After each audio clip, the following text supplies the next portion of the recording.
سلام، وقتت بخیر. امیدوارم که حال دلت عالی باشه. بریم سراغ جلسه امروز میخوایم تکنیک خیلی مهم رو با هم دیگه کار کنیم.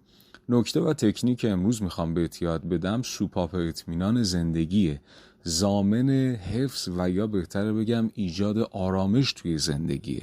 این نکته به قدری مهمه که توی جای مراحل مختلف زندگی تأثیر گذاره. پس خوب بهش دقت داشته باش که انشالله بتونی توی زندگی ازش استفاده کنی.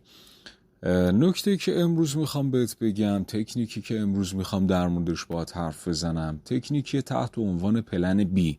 اینو خوب توجه داشته باش. ببین، هر کدوم از انسان‌ها یه سری اهداف دارن و یا یه موقعی کارشون به جایی میرسه که میان روی هدف خاص تمرکز میکنن و این تمرکز هدف، همونطور که توی جلسات قبلی ما گفتیم، راه اصولی و درستش اینه که حد وسط رو انسان داشته باشه تو هر زمینه، تو زمینه درسی، تحصیلی، ورزشی، بیزینسی، شغلی، استخدام، هر چیزی حد وسط رو داشته باشه. یه جاهایی بپردازه به لذت بردن از لحظه حال، مسیرگرایی، و یه جاهایی هم میتونه تمرکز روی هدف داشته باشه. اما اکثر افراد توی برهه‌های زمانی مختلف تمرکزشون روی یک هدف واحد قرار میگیره. مثال دارم میگم، مثلا یک دانش آموز توی سال کنکور میاد تمرکز میکنه روی فقط کنکورش، رو قبول شدن یک رشته و دانشگاه و اون رشته و دانشگاه مد نظرشه. یا مثال دارم بهت میگم، توی مراحل بعدی افراد وارد انتخاب شغل میشن، روی شغل خاصی میان تمرکز میکنن و الی آخر. یعنی هدفه میشه یه هدف تقریبا واحد و یگانه. حالا این تکنیک که دارم بهت میگم، تکنیک پلن بی، از کجا میتونه سبب آرامش بشه و اصلا به چه ترتیبی هستش؟ بذار اول بهت توضیح بدم. ببین، خوب توجه داشته باش. آدم هایی که میان فقط روی یک هدف وقت میذارن، روی یه هدف فقط تمرکز میکنن، همیشه ته دلشون یه ترسی وجود داره که این ترس برهم زننده اون آرامش و احساس امنیت خاطر و آرامش خاطر هست. توجه میکنی؟ یعنی میترسه، میگه خدایا نشه من بدبخت شدم رفته ها، من اگه مثلا به فلان هدفی که الان مثلا این بازه زمانی رو دارم براش وقت میذارم، اگر نرسم به فنا رفتم، همه چیز نابود شده. و این حسه و این ترسه همه چیزو براش خراب میکنه. آرامش کلن از بین میره، جاش استرس میاد. از طرفی اون آرامش خاطری که باید داشته باشه اتفاقا برای پیشرفت توی مسیر از بین میره و استرس هم اگر چاشنی کار بشه، اضافه بشه به عملکرد شخص، عملا میشه گفت که داره آبو با آبکش حمل میکنه. توجه میکنی چی میگم؟ یعنی چی؟ توضیح بهت بدم، خوب توجه داشته باش. وقتی که یک شخصی با وجود استرس و اضطراب اگر بخواد کاری رو انجام بده، این سبب میشه که راندمان کاری و راندمان ذهنیش کاهش پیدا کنه. توجه میکنی؟ چه اتفاقی میفته وقتی که انسان تحت فشار روحی و روانی قرار میگیره؟ یه غده‌ای وجود داره توی بدن انسان، بالای کلیه تقریبا قرار داره، بهش میگن آدرنال یا همون فوق کلیه، و هورمونی رو ترشح میکنه تحت عنوان هورمون کورتیزول یا بهتر بگم هیدروکورتیزول. این هورمون تأثیری که میذاره، حالا تأثیرات مختلف داره که حالا موضوع بحث من نیستش، یکی از تأثیراتش، تأثیرات منفیش، اینه که رو مغز تأثیر منفی میذاره و راندمان و بازدهی مغز رو کاهش میده. یعنی اینطوریه که طرف کار میکنه ها اما نتیجه نمیگیره، درس میخونه ها اما چیزی نمیفهمه. عرض به حضورت که مثال دارم میگم، یه کاری رو، یه تلاشی رو داره انجام میده اما بی نتیجه است و ازش نتیجه‌ای نمیگیره. توجه میکنی چی میگم؟ این نکته فوق‌العاده مهمه. چرا؟ چون همزمان با وجود استرس داره این کار رو انجام میده. با وجود استرس راندمان مغزی کاهش پیدا میکنه و عملاً اون کارها نتیجه خاصی نخواهند داشت. این نکته فوق‌العاده حائز اهمیت هستش و اینی که الان امروز ما میخوایم کار کنیم، ایجاد آرامش، حفظ آرامش، تکنیک پلن بی، سبب میشه که اون استرسه به حد اقل مقدار خودش دست پیدا کنه. و به مینیموم مقدار خودش برسه. چرا که استرس هیچ وقت به صفر نمیرسه. اینم داخل پرانتز بگم، چند تا چیز وجود داره که هیچ وقت صفر نمیشه. یکیش تو وجود انسان استرسه، دومیش تمرکزه، عرض به حضورت که یا عوامل حواس پرتی و تفکرات مزاحم هستش که هیچ وقت صفر نمیشه. اینا رو خوب توجه داشته باش. آقا چرا صفر نمیشه؟ ببین همیشه اصلا توی وجود انسان و از انواع دسته‌بندی های استرس ما دو نوع استرس رو داریم. یک نوع دیسترسه، یک نوع یوزفول استرس یا یوسترس هستش، یعنی استرس مفیده. ذاتاً استرس همیشه منفی نیست. توجه میکنی یه جاهایی برای انسان، برای بقای انسان، برای موفقیت انسان این استرس لازم هستش. مثلا فرض کن که شب امتحان شخص این استرس مفید رو نداره، اصلا این خیالش نمیشه، درس نمیخونه، فردا میره همه رو از دست میده، خراب میکنه امتحانو. یا مثلا فرض کن که مادری فرزندی داره، این فرزنده داره میره سمت یه چیز خطرناک. اگر اون یوزفول استرس وجود نداشته باشه، این دلاشوبه نمیگیره مامانه رو و نمیره سراغ اون بچه و اینطوری اصلا نسل انسان در خطر و انقراض قرار میگیره. پس از نظر ساختار تکاملی انسان چیزی تو وجود انسان وجود داره به اسم یوزفول استرس. به خاطر این موضوع که هیچ وقت استرس انسان به صفر نمیرسه، ما فقط میتونیم مدیریتش کنیم، به مینیمم مقدار خودش برسونیم که مزاحمت ایجاد نکنه. یه چیز دیگر هم گفتم، هیچ وقت صفر نمیشه، چون یکی از مشکلات متداول اکثر افراد، مخصوصا دانش آموزا و دانشجوها و افرادی که در حال تحصیل هستنه و حتی افراد دیگه، اینه که تفکرات مزاحم هیچ وقت به صفر نمیرسه.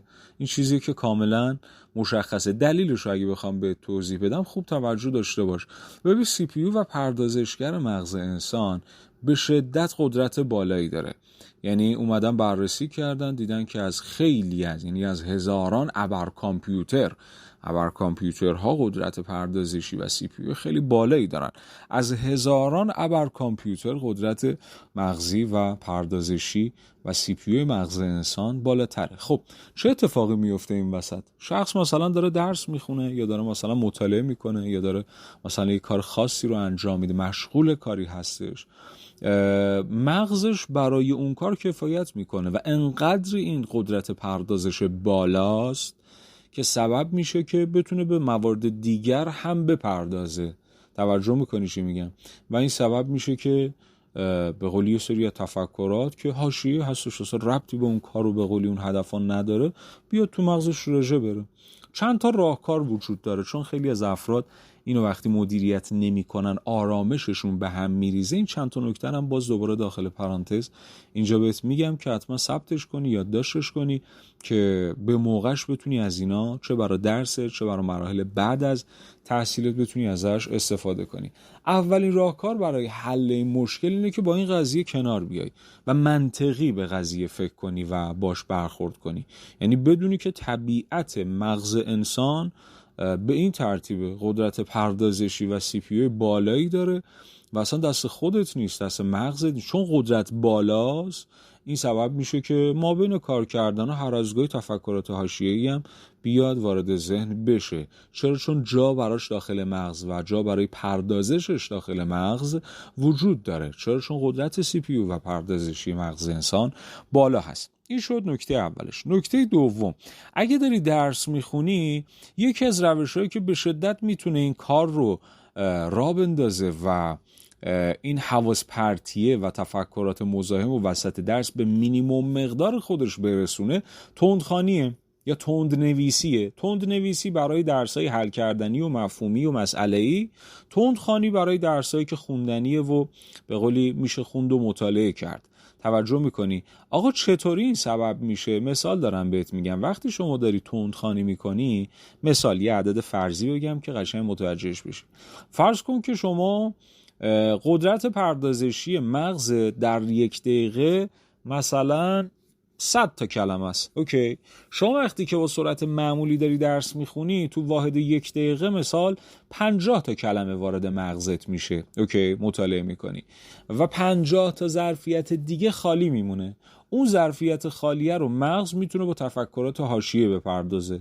توجه کردی؟ یعنی تفکرات مزاحم میتونه باشه، تفکرات حاشیه میتونه باشه و عارض باشم خدمت حضورت که این حواس پرتیه میتونه به وجود بیاد. حالا اگر یک شخصی تندخوانی کنه تو واحد 1 دقیقه به جای 50 تا مثلا 80 تا 90 تا کلمه بتونه مثلا 100 تا کلمه رو وارد کنه، دیگه قدرت سی پی یو مغز و پردازش مغز پر میشه. چون بچه مثبت بی‌نهایت که نیستش قدرت پردازشی، توجه میکن بالاست اما یه سقفی داره. توجه کردی؟ یعنی این کار وقتی که انجام بشه سبب میشه که مغز به اون ماکسیموم مقدار پردازشی خودش برسه و اصلا نتونه به پردازه به تفکرات دیگه، کارهای دیگه و مباحث حاشیه‌ای دیگه.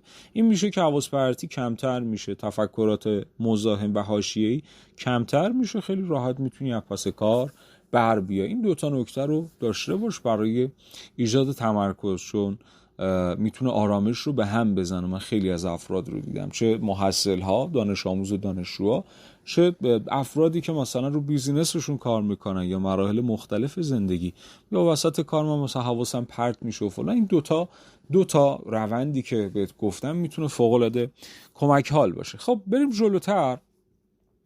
در رابطه با پلن بی اگر بخوام به توضیح بدم، اگر شخصی روی یک هدف فقط بیاد قفلی بزنه به قول بچه‌ها و زوم داشته باشه و تمرکزش فقط یه دونه هدف باشه، یه ترسی میاد سراغش که نکنه این مشکل برام پیش میاد یا مثلا یه مشکلی برام پیش بیاد و من نتونم اون هدفی که میخوام، این هدفی که الان هستش و یه دونه است بهش برسم و ترس اذیتش میکنه، آرامش رو به هم میریزه. آرامش به هم بریزه، استرس میاد، استرس بیاد، راندمان کاری میاد پایین، احتمال و شانس موفقیت میاد پایین، کاهش پیدا میکنه. توجه کردی؟ یعنی این مباحث زنجیروار به هم دیگه وصلن و فوق العاده مهمه. خب چه اتفاقی میفته تحت این شرایط؟ طرف عقب میمونه و سبب میشه که نتونه به اون چیزی که میخواد برسه. اتفاقا دقت کردی؟ ببین همه این موارد اتفاقا برای اینه که بتونی به هدفات دست پیدا کنی. توجه میکنی چی میگم؟ مثلا تکنیک دیروز ما مطرح کردیم، اینکه یه موقعی لازم هستش که آویزون هدف نباید باشی، یه موقعی لازمه که رها کنی از ذهنت. خب آقا برای چی بود؟ برای این بود که اتفاقا بتونی به اون هدف برسی.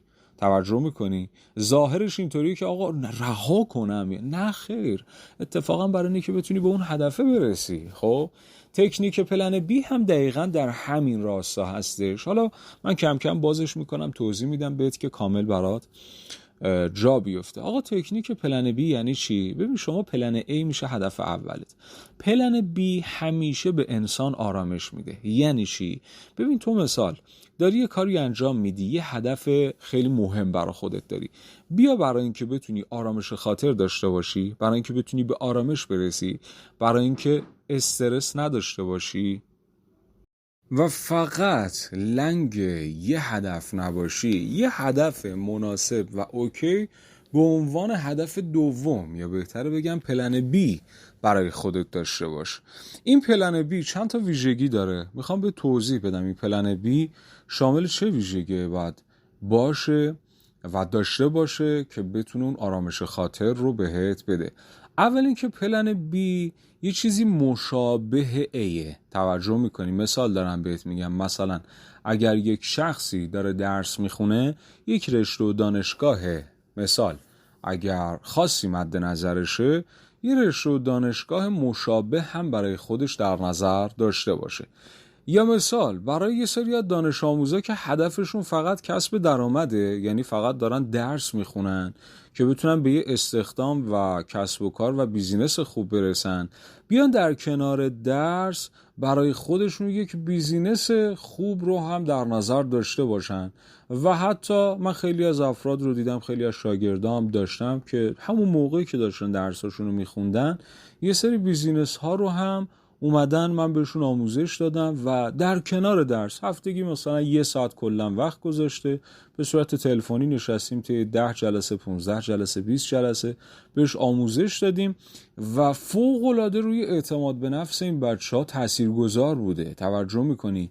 یعنی به شدت تاثیرگذار بوده. یعنی این دانش آموز، این انسان فهمیده و درک کرده و مطمئن شده که آقا من در کنار این که دارم درسمو میخونم و با این درسه میتونم به فلان رشته به فلان دانشگاه برسم، اگر احیانا یک ضریب خطایی رو در نظر بگیرم، تلرانسی رو در نظر بگیرم، اگه 1% نتونستم به این برسم، من که هدفم بیزینسه. خب یه بیزینس رو همین الان توی دوران کنکور، توی دوران تحصیلم دارم یاد میگیرم، دارم آموزش میبینم و خیالم راحته. یا اولیه میشه که اوکی، اگر نشد دومیه هست، یا اگر نه دوتاش با هم بگیره که فوق‌العاده است. توجه کردی؟ یعنی خیالش رو راحت میکنه، آرامش بهش میده. پس ویژگی پلن بی اینه که وجه تشابه داشته باشه توی زیرساخت‌ها با پلن A و هدف اول. یعنی اگر مثلا هدف اول بیزینسه، هدف دوم هم باید یه چیز بیزینسی باشه. اگر هدف اول، مثال دارم بهت میگم، مثلا لاغر کردنه، هدف دوم هم یک روش دیگر برای همون لاغر کردن و تناسب اندامه باید باشه. اگر هدف اول رسیدن به انرژی و انگیزه بالاست، هدف دوم هم باید یه چیزی مشابه اما متفاوت و در کل هدف مشابه باید باشه. یعنی اون چیزی که دنبالشه، اون حسی که دنبالشه بین A و B باید مشابه باشه، تشابه داشته باشن که بتونه شخص رو به آرامش برسونه. پلن بی به شدت کمک حال افراده. یعنی همونطور که اول جلسه گفتم، سوپاپ اطمینان زندگی افراده. پلن بی ضامن ایجاد و حفظ آرامش آدم هاست. چون ببین خیلی از چیزها دست من و شما نیستش. ببین زندگی داریم توی دنیایی زندگی میکنیم که یه سری از موارد دست ما نیست. یه سری چیزها تحت اختیار ما هست، بله، اما یه سری چیزها هم نیست. مثلا وقتی که به دنیا میایم، آیا از ما میپرسن که مثلا رفیق تو دوست داری که تو کدوم لوکیشن دنیا باشی و اونجا به دنیا بیای؟ نخیر، نمیپرسن. توجه میکنی؟ یعنی این چیز کاملا اجباریه. اما وقتی که به دنیا میایم و شروع میکنیم به زندگی کردن، این چیدن پازل ها در کنار هم دیگه تحت اختیار ماست. زندگی مثل بازی شطرنج میمونه، همونطوری که قبلا مثال زدم. یه سری چیزها تحت اختیار ما نیستش، مثل قوانین و حرکت مهره های شطرنج دست ما نیست و نمیتونیم نوع حرکتش رو تغییر بدیم، بگیم مثلا رخ به جای اینکه اینطوری حرکت کنه بیاد مثلا ال شکل حرکت کنه. نه، نمیشه این کار رو انجام داد و نمیشه تغییرش داد. این قانونه. زندگی هم یه سری چیزهای اجباری به صورت قانون و قوانین داره. اما اونی که بخواد بیاد با چیدن این مهره ها در کنار همدیگه به ترتیبی و به طرزی کار کنه که بتونه بشه برنده بازی، این تحت اختیار ما هستش. با توجه به این شرایط ما توی زندگی داریم، توی دنیایی داریم زندگی میکنیم که یه سری چیزها ممکنه دست خود ما نباشه و از دست برقضا یه نفر یه هدفی رو در نظر گرفته که یکی از اجبارهای زندگی میاد تحمیل میشه بهش و نمیتونه به اون هدف برسه. اگر فقط یک هدف داشته باشه که سنگ رو سنگ بند نمیشه. باید برای خودت سوپاپ اطمینان داشته باشی، باید برای خودت پلن بی داشته باشی که اگر ای نگرفت بی وجود داشته باشه و سبب آرامشت بشه و تو خیالت راحت باشه. دقت کردی؟ این ضرب المثل انگلیسی که میگن کل تخم مرغ ها رو داخل یک سبد نچین، دقیقاً در راستای همین موضوع. میگه آقا شما مثلا 40-50 تا تخم مرغ داری، اگه داخل یه سبد فقط بشینی و اون سبده از دست برقضا تحت شرایط هر چیزی یه نفر بهت برخورد کنه، اون سبده بشکنه، خراب بشه یا بریزه زمین، کل دارایی تو به فنا رفته. بیا چیکارش کن؟ بیا داخل 2 تا 3 تا سبد اونا رو تقسیم بندی کن. این قضیه توی مثلا سرمایه گذاری هم موضوعیت پیدا میکنه.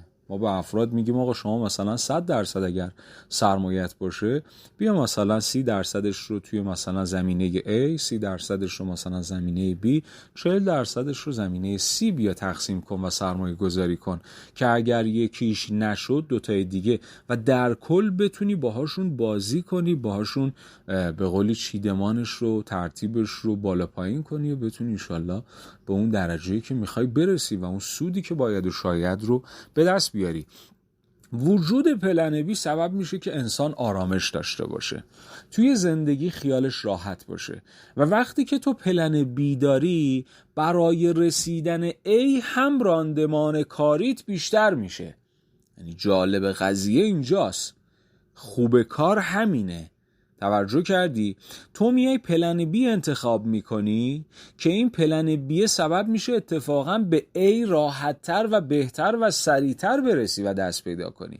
آقا چرا؟ مگه میشه؟ بله، این بیه سبب میشه، این پلن بیه سبب میشه که تو به آرامش برسی، خیالت راحت باشه، دیگه ترسی وجود نداشته باشه. میگی آقا نهایتا 1 نشد 2 هست، A نشد B هست، اوکی، سرت بدون کلاه نمیمونه و این خیالت رو آروم میکنه، آرامش بهت میده.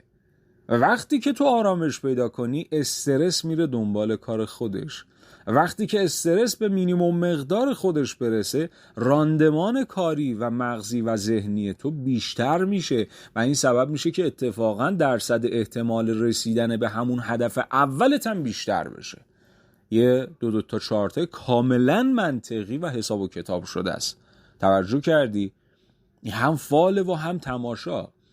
هم از این طرف سبب میشه که شانس رسیدن به هدف اول و هدف A و پلن A بیشتر بشه، هم از طرفی بهت آرامش خاطر میده. آرامشی که خیلی ها رو من میشناسم به خاطر اینکه فقط بتونن نیم ساعت آرامش رو تجربه کنن و احساس کنن حاضرن میلیون ها میلیاردها تومن هزینه کنن و تهش هم نمیرسه و مجبور میشه که بره خودشو ببنده به قرصای روانپزشکا. توجه کردی؟ قرص روانپزشک برای شخصی که کارش به اونجا رسیده چیز بدی نیست، ولی وقتی تویی که الان میتونی از راه ساده تر راحت تر میتونی به آرامش برسی، چرا ازش نباید استفاده کنی؟ توجه کردی؟ این نکته خیلی مهمه. آرامش خیلی مهمه توی زندگی. همه دویدن ها، همه تلاش ها، همه زحمات، همه سختی کشیدن ها و به قولی زحمت دادن ها به خود برای اینه که آقا یه روز برسه آرامش خاطر بیشتری داشته باشی، به آرامش برسی. توجه میکنی چی میگم؟ همه اینها در راستای آرامشه. پس قدرش رو بدون و بدون که آقا برای چی میخوای از این پلنه استفاده کنی. پلن بی وقتی سبب میشه که تو بتونی به آرامش برسی که واقعا بهش عمل کنی. یعنی همین الان یه لیست جداگونه بردار و شروع کن به نوشتن پلن بی ها. توجه میکنی؟ تو الان خب یه پلن ای خاص خودت رو داری، اوکی، هر کسی تو زندگیش داره اون چیزی که بیشترین مقدار انرژی و زمانش رو صرف رسیدن به اون هدف داره میکنه. یه پلن بی اصولی برای خود انتخاب کن. حالا این پلن بیه ویژگیاش رو امروز بهت گفتم. شروع میکنی 1 2 تا 3 تا 4 تا برای خودت بنویس. بعد از بین اون 3 تا 4 تا انتخاب کن ببین کدومش بهتر از هم است. اونو انتخاب کن، یه دونه باشه پلن بی و این پلن بی رو در کنار به قولی پلن ای داشته باش، بهش فکر کن، هر از گاهی براش کارهایی رو انجام بده. توجه میکنی چی میگم؟ نه به اندازه تایمی که خب برای پلن ای شما داری وقت میذاری، نه خیر، اما هر از گاهی بهش بپرداز، در موردش فکر کن، کاری که اگر احیانا لازم باشه در حد تایمی که به قولی ناچیز باشه براش انجام بده و بیخیالش نشو. این سبب میشه که شما به طور اصولی و استاندارد 2 تا کار رو داری میبری جلو. و یه ویژگی خیلی مهمم در رابطه با پلن بی بهت بگم. پلن بی چیزی هستش، خوب توجه داشته باش، که نسبت به A رسیدن بهش ساده تر باشه، راحت تر باشه. دقت کردی؟ مثال دارم میگم، مثلا اگر یه نفر اگر هدفش توی کنکور رسیدن به رشته مثلا X مهندسی توی دانشگاه مثلا یه دانشگاه شهرستان باشه، نیاد برای خودش پلن بی رو در نظر بگیره، مثال مهندسی دانشگاه شریف، دقت کردی اون موقع که این سخت‌تر از ایه. ذات پلن بی اینه که رسیدن بهش و دست پیدا کردن بهش به نسبت A راحت تر هستش. پس این ویژگی رو هم حتما در نظر داشته باش. مثال دارم بهت میگم، چند تا مثال بزنم که قشنگ برات جا بیفته. یه نفر داره درس میخونه، هدفش بیزینسه، یه بیزینس به قولی معمولی برای خودش در نظر بگیره، یا نه مهارت بیزینسیش رو بره یاد بگیره، چیزی که حالا ما آموزش هم میدیم. چند تا بیزینس هستش که به شاگردامون، دانش آموزا، دانشجو آموزش میدیم. این بیزینس رو در کنار درسشون یاد میگیرن. خیلی ساده است، با هفتگی 1 ساعت وقت گذاشتن بهش اشراف پیدا میکنه و خیلی راحت بعد از کنکورش میتونه به درآمد برسه. بچه‌ها بعد کنکور میشینن به قولی وقت خودشون رو تلف میکنن که آقا نتایج بیاد، حالا انتخاب رشته بکنیم، بعد ببینیم آیا قبول میشیم یا نمیشیم. این بعد کنکور میره دنبال درآمدزایی، یعنی کاره رو طی سال تحصیلی یاد گرفته، بعد کنکور میره دنبال این که اون کارا رو انجام بده و بهش به درآمد برسه و اون درآمد فوق‌العاده است. خیلی خوب دقت کن به این قضیه. کسب درآمد برای هر انسانی، برای هر دختر و پسر و زن و مردی فوق‌العاده لذت بخشه. یکی از چیزایی که خب هر انسانی دنبالش میتونه بگرده و جزء اهداف اصلی زندگیش باشه. یه نفر دیگه بالفرض مثال دارم میگن، اومده برای خودش هدف چیده که آقا من بیام به این کسب و کار برسم. اینا دیگه فراتر از بحث تحصیلاته. اون کسب و کاره رو میخواد با یه آزمون استخدامی بهش برسه. در کنار اون آزمون استخدامی و هدف اول کسب و کاری برای خودش کسب و کار دیگه در نظر بگیره. یک راه دیگه ای رو برای خودش در نظر بگیره که پلن بی راحت تر از ای باشه و خیالش رو راحت کنه. یه نفر مثلا میخواد به تناسب اندام برسه، اومده و به قولی فقط با رژیم و تغذیه و اینجور چیزها، یعنی کاهش مقدار مصرف غذا میخواد بهش برسه. یه پلن بی هم داشته باشه، مثلا باشگاه، خب که اگر احیانا یه جاهایی دستش در رفت بیش از حد غذا خورد، چون غذا خوردن یه وقتایی تحت به قولی اختیار انسان نیست، یه موقع است غریزی کاملا و طرف رژیم گرفته اما نمیتونه جلو خودش رو بگیره، میره و غذا رو میخوره.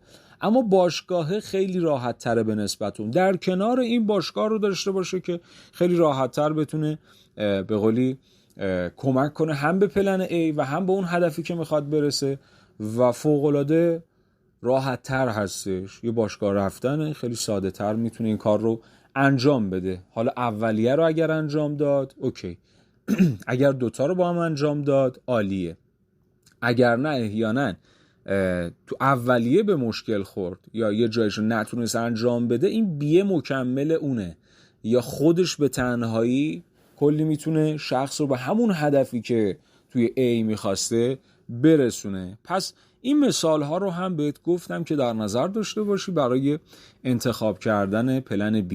و پلن B رو همین امروز برای خودت بشین و بنویس و حتما براش برنامه داشته باش. خب بعد از اینکه پلن B مشخص شد، اون موقع باید چی کار کنیم؟ اینو خوب توجه داشته باش. بعد از اینکه پلن B مشخص شد، اون آرامش خاطره ایجاد میشه، آرامش نسبی ایجاد میشه. البته ما تا آخر عمرمون یک سری موانع آرامش رو داریم.